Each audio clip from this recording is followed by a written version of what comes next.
Bharatiya Janata party और नरेंद्र मोदी जी की सरकार संविधान से इंडिया शब्द हटाना चाहती है। की शुरुआत किसी छोटे व्यक्ति ने नहीं की, इसकी शुरुआत की आरएसएस के प्रमुख मोहन भागवत जी ने। एक विवाद देश में पैदा किया जा रहा है कि भारतीय जनता पार्टी और नरेंद्र मोदी जी की सरकार संविधान से इंडिया शब्द हटाना चाहती है और इसकी शुरुआत किसी छोटे व्यक्ति ने नहीं की, इसकी शुरुआत की आरएसएस के प्रमुख मोहन भागवत जी ने। मोहन भागवत जी ने कहा कि इंडिया शब्द हटा देना चाहिए और हम अब सिर्फ भारत का इस्तेमाल करेंगे। उसके बाद मोदी सरकार की ओर से यह खबर प्रायोजित की जा रही है कि संविधान से ही इंडिया शब्द गायब कर दिया जाएगा। मैं नरेंद्र मोदी जी को, आरएसएस के लोगों को, भारतीय जनता पार्टी के लोगों को यह कहना चाहता हूं, बाबा साहब डॉक्टर भीमराव अंबेडकर से इतनी नफरत क्यों करते हो? बाबा साहब डॉक्टर भीमराव अंबेडकर के प्रति इतनी नफरत तुम्हारे मन में क्यों है? एक कुंठा है आरएसएस में, एक कुंठा है बीजेपी में कि उनसे जुड़ा हुआ कोई व्यक्ति इस देश के लिए कोई किताब नहीं लिख पाया, कोई मार्गदर्शन नहीं दे पाया, हमेशा नफरत फैलाने का काम किया। लेकिन वंचित समाज से उठकर बाबा साहब डॉक्टर भीमराव अंबेडकर ने देश का संविधान लिख दिया। इस बात की कुंठा आरएसएस के मन में है, बीजेपी के मन में है और यह कुंठा उनको सताती रहती है। वो परेशान रहते हैं इस बात से कि कैसे बाबा साहब को अपमानित किया जाए, कैसे उनके सम्मान को कम किया जाए, कैसे उनके द्वारा लिखे गए संविधान को बदला जाए। और अब तो उन्होंने हद कर दी।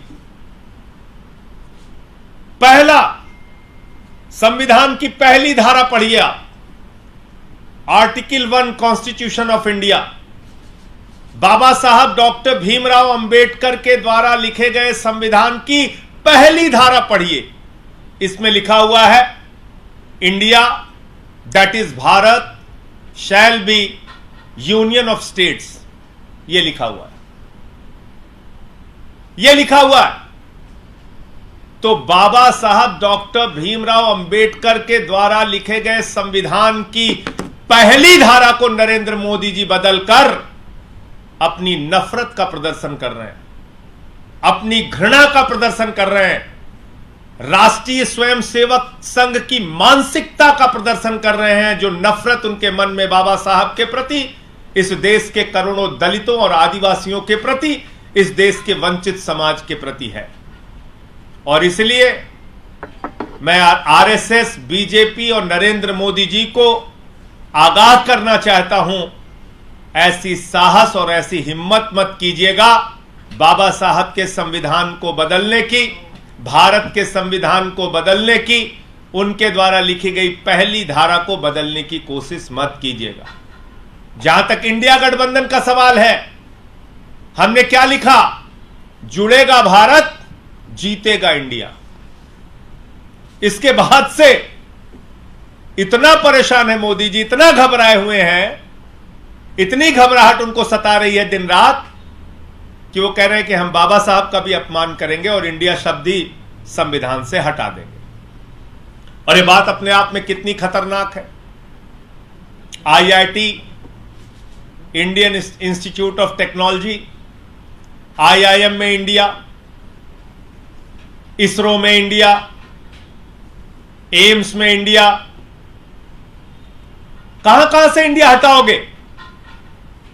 और मैं तो सोच रहा हूं कि भारत की सरकार, नरेंद्र मोदी जी, इस देश के ऊपर तीसरी नोटबंदी लागू कर देगी। क्योंकि मैंने ये नोट देखी, ये 100 रुपए की नोट, इसमें क्या लिखा हुआ है? Reserve bank of India. इसमें लिखा हुआ है रिजर्व बैंक ऑफ इंडिया। अब इसमें अगर लिख दिया जाएगा रिजर्व बैंक ऑफ भारत, तो नोट तो चलेगी नहीं।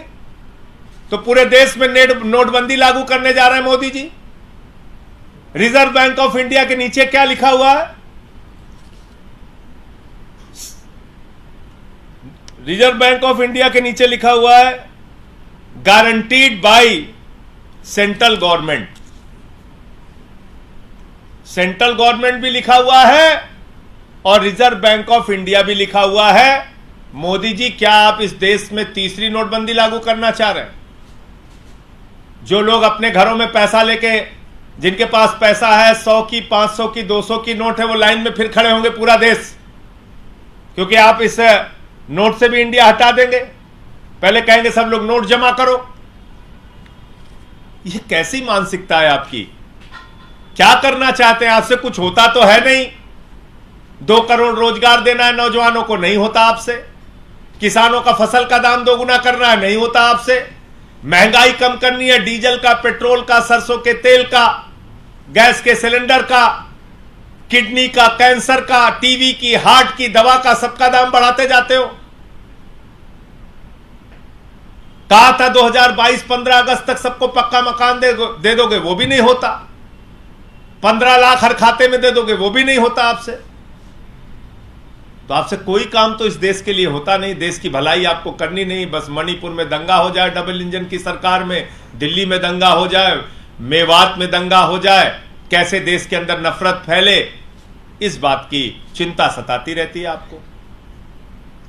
तो इसलिए यह जो एक कोशिश है, एक नापाक इरादा जो मोदी सरकार का है, इसका हम लोग विरोध करेंगे और बाबा साहब डॉक्टर भीमराव अंबेडकर जी का अपमान, भारत के संविधान का अपमान, इस देश की जनता, इस देश के करोड़ों दलित, आदिवासी, वंचित समाज के लोग और जिनकी आस्था बाबा साहब में है, वो कतई इस बात को बर्दाश्त नहीं करेंगे। दूसरा, एक वीडियो कल से बड़ी चर्चा में आया है।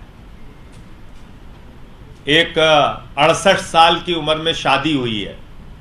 मुझे इसमें आपत्ति नहीं, 88 साल की उम्र में भी शादी हो, कोई दिक्कत नहीं, उनका व्यक्तिगत मामला है। 90 साल की उम्र में भी तीसरी नहीं चौथी शादी हो, हमारी शुभकामनाएं हैं, कोई उसमें दिक्कत नहीं है। लेकिन वो व्यक्ति कौन है और उसका रिश्ता भारत की सरकार से क्या है, यह बहुत महत्वपूर्ण बात है। देश के वरिष्ठ वकील, अधिवक्ता हरीश साल्वे जी की एक तस्वीर कल से सोशल मीडिया पर वायरल हो रही। हरीश साल्वे जी कौन है? नरेंद्र मोदी जी के सबसे चहेते वकील। महाराष्ट्र का मामला हो, हरीश साल्वे। देश में कभी भी भारतीय जनता पार्टी की मोदी सरकार को बचाना हो, हरीश साल्वे। और तो और भारत के पूर्व राष्ट्रपति रामनाथ कोविंद जी के साथ हाई लेवल कमेटी बन रही है, और वो हाई लेवल कमेटी जो बन रही है उसमें उनको यह तय करना है कि लोकतंत्र को मजबूत करने के लिए 1 नेशन 1 इलेक्शन पे अपनी रिपोर्ट देना है। जो व्यक्ति देश के पूर्व राष्ट्रपति रामनाथ कोविंद जी के साथ बैठेगा, जो व्यक्ति अमित शाह जी के साथ बैठेगा, वो व्यक्ति कल एक वीडियो में देखा गया अपने शादी में देश के भगोड़े के साथ, हजारों करोड़ रुपए हिंदुस्तान का लूटने वाले व्यक्ति के साथ, ललित मोदी के साथ उसका वीडियो वायरल हो रहा है। और दूसरा, एक और व्यक्ति जिसके खिलाफ ईडी की कार्रवाई चली है, मोइन कुरैशी, उसके साथ भी उसकी फोटो, तस्वीर और वीडियो दिख रही है। मोदी जी, आपको तो ललित मोदी मिलता नहीं, आपको ललित मोदी नहीं मिलता। आपकी तेज तर्रार ईडी, उसको ललित मोदी नहीं मिलता। आपके सीबीआई को, आपकी जांच एजेंसियों को ललित मोदी नहीं मिल रहा है। लेकिन उसकी तस्वीर कभी सुष्मिता सेन के साथ आती है, कभी आपके सबसे चहेते और प्रिय वकील हरीश साल्वे के साथ आती है। यह मसला क्या है, यह माजरा क्या है, इसके पीछे की कहानी क्या है? क्या आपने संरक्षण दे रखा है क्या आपके कहने पर हरीश साल्वे ललित मोदी को बचाने के लिए काम कर रहा है?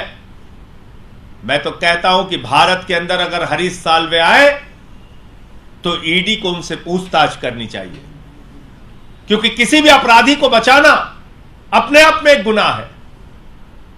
किसी भी अपराधी को संरक्षण देना अपने आप में गुनाह है। हरीश साल्वे ललित मोदी को कैसे बचा रहे हैं, उनके साथ क्या रिश्ते हैं, कैसे वो अपने कार्यक्रम में उनको आमंत्रित करते हैं हजारों करोड़ रुपए के लुटेरे और भगोड़े को, इसके बारे में ईडी को हरीश साल्वे से पूछताछ करनी चाहिए। अब वो पूछताछ कैसे करेंगे? अगर ऊपर के आका मोदी जी नहीं कहेंगे तो पूछताछ तो होगी नहीं, कार्रवाई होगी नहीं। तो इसीलिए मैं कहता हूं कि एक्सटॉर्शन डिपार्टमेंट जो है इसको बंद कर देना चाहिए। इसकी कोई आवश्यकता नहीं है। यह सिर्फ विधायकों की तोड़फोड़ के लिए एक संस्था बची हुई है और इसके अतिरिक्त ईडी का कोई मकसद नहीं है। इनकी जांच एजेंसियों का, मोदी जी की जांच एजेंसियों का कोई मतलब और मकसद नहीं बचा हुआ है। और कल का जो वीडियो सामने आया है वो भारत की व्यवस्था पे, भारत की जांच एजेंसियों पे, नरेंद्र मोदी जी के ऊपर एक जोरदार तमाचा है। और मैं तो ये कह रहा हूं कि अपने चक्कर में, अपने राजनीतिक एजेंडा की पूर्ति के लिए कम से कम भारत के पूर्व राष्ट्रपति रामनाथ कोविंद जी को अपमानित मत करो। मोदी जी,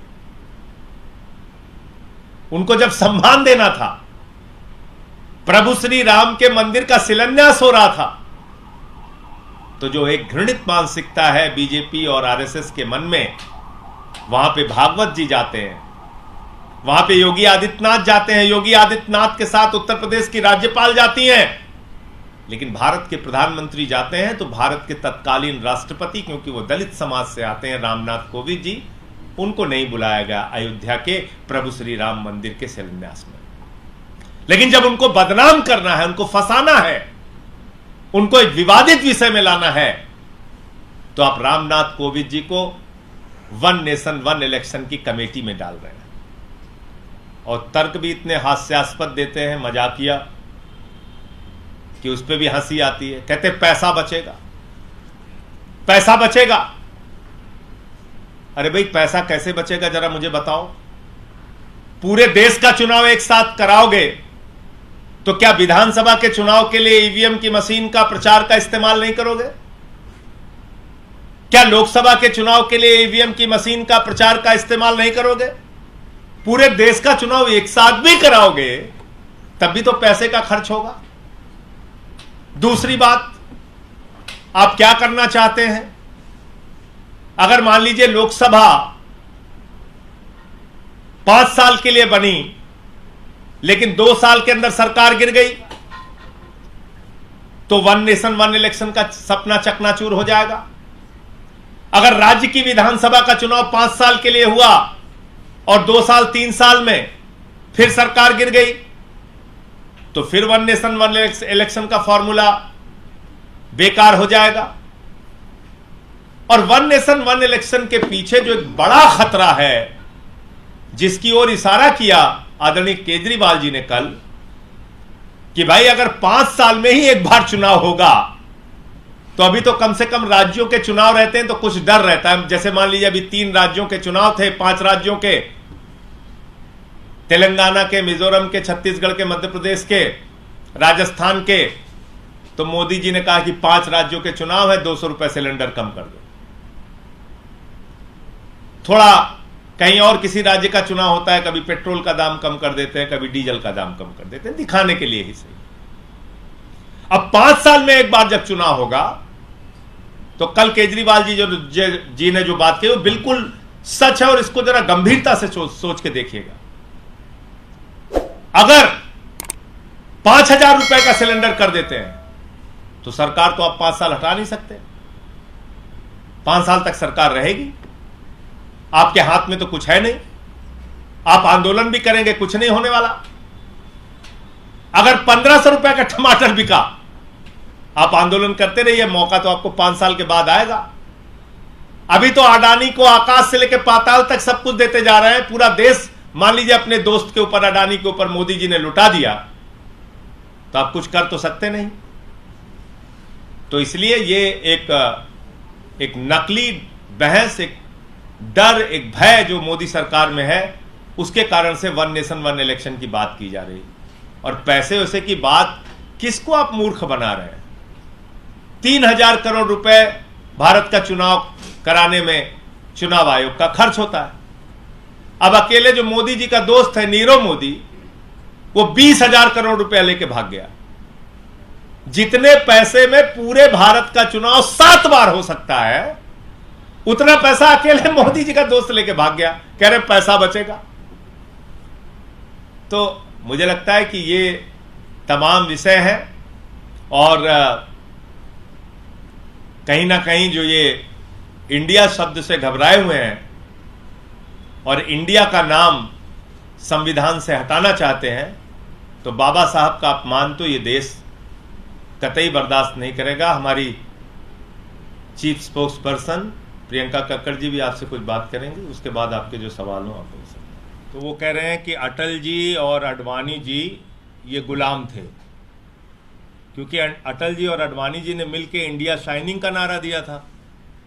अगर भाजपा ये कह रहे हैं तो बताना चाहिए उनको, इंडिया शाइनिंग का नारा किसने दिया था? अटल जी ने, आडवाणी जी ने। तो लोग गुलाम थे।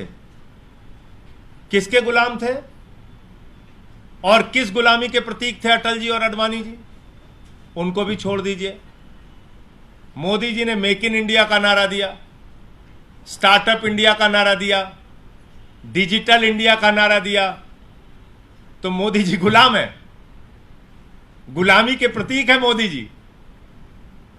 किसके गुलाम है भाई मोदी जी? बताएं मोदी जी किसके गुलाम है? किस गुलामी के प्रतीक है नरेंद्र मोदी? इसको बताइए। अब आ जाइए बाबा साहब डॉक्टर भीमराव अंबेडकर के आर्टिकल 1 जो कॉन्स्टिट्यूशन में उन्होंने लिखा, India that is Bharat shall be union of states. तो क्या बाबा साहब डॉक्टर भीमराव अंबेडकर गुलामी के प्रतीक थे? यह मानसिकता है बीजेपी की, यह सोचते हैं आरएसएस वाले। इसलिए मैं कह रहा हूं, बाबा साहब के सम्मान के साथ खिलवाड़ मत करो, देश के संविधान के साथ छेड़छाड़ मत करो। और जहां तक इंडिया गठबंधन का सवाल है, हमने तो बाबा साहब के द्वारा आर्टिकल 1 में दिए गए दोनों शब्दों को लिखा, जुड़ेगा भारत जीतेगा इंडिया। हमने लिखा है, देख लीजिए आप। हमारी टैगलाइन क्या है? जुड़ेगा भारत जीतेगा इंडिया। हमने तो बाबा साहब के दोनों शब्दों को लिया। मतलब ये कह रहे हैं कि इसरो जो है वो गुलामी का प्रतीक है, क्योंकि उसमें इंडिया लिखा हुआ है। आईआईटी गुलामी का प्रतीक है, आईआईएम गुलामी का प्रतीक है, एम्स गुलामी का प्रतीक है, रिपब्लिक ऑफ इंडिया का जो पासपोर्ट लेके जाते हैं वो सब गुलाम है, गुलामी के प्रतीक है वो सब। ये कहना चाहते हैं। इसलिए मैं कहता हूं ये अनपढ़ों की जमात है भाजपाइयों की, और इनके मन में कुंठा है कि बाबा साहब ने संविधान कैसे लिख दिया, कोई संघी क्यों नहीं लिख पाया। तो इसलिए वो कुंठा बार बार इस रूप में सामने आती है। लेकिन तुम्हारे इन प्रयासों से बाबा साहब का सम्मान इस देश में कम होने वाला नहीं है, और भारत के संविधान का महत्व देश और दुनिया में कम होने वाला नहीं है।